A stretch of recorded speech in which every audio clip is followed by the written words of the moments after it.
You're sitting in a room full of people you know.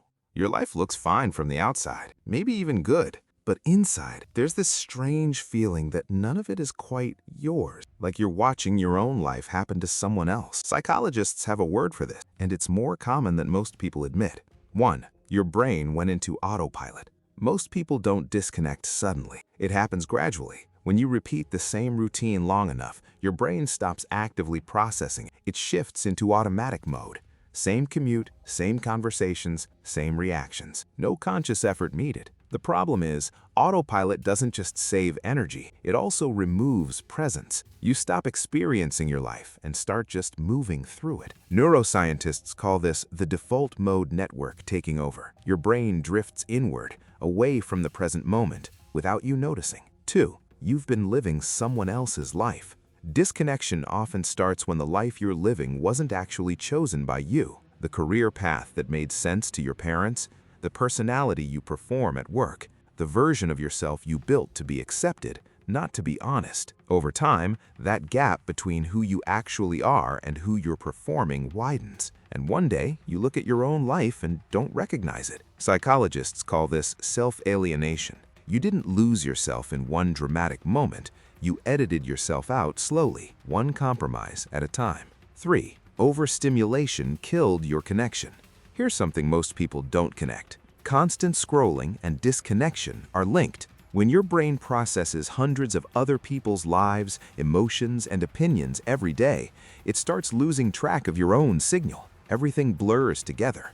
Research on digital overload shows that high screen time is directly associated with reduced emotional clarity, difficulty knowing what you actually feel versus what you've just been exposed to. You're not numb, you're overloaded. 4. You stopped doing things. Think about the last time you were completely absorbed in something. Not scrolling, not multitasking, just fully in it.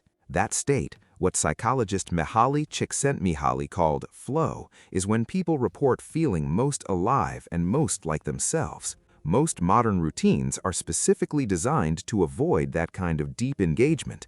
Everything is optimized for convenience, not presence, and convenience over time is quietly hollow. 5. Your emotions got too dangerous. Sometimes disconnection isn't passive, it's a coping mechanism. If your environment, work, relationships, family, consistently punishes emotional honesty, your brain learns to suppress, not feel too much, not want too much, stay manageable. What looks like emptiness from the outside is often emotional shutdown from the inside. The brain traded presence for safety, and it made that trade so many times it forgot it was a trade.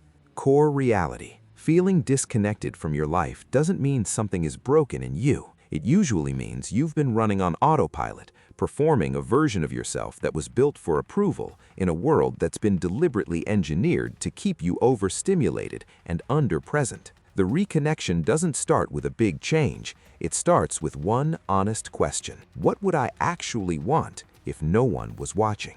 If you recognized yourself somewhere in this, stay, because this channel is about understanding why your mind works this way, not just naming it. Subscribe. Next video goes even deeper.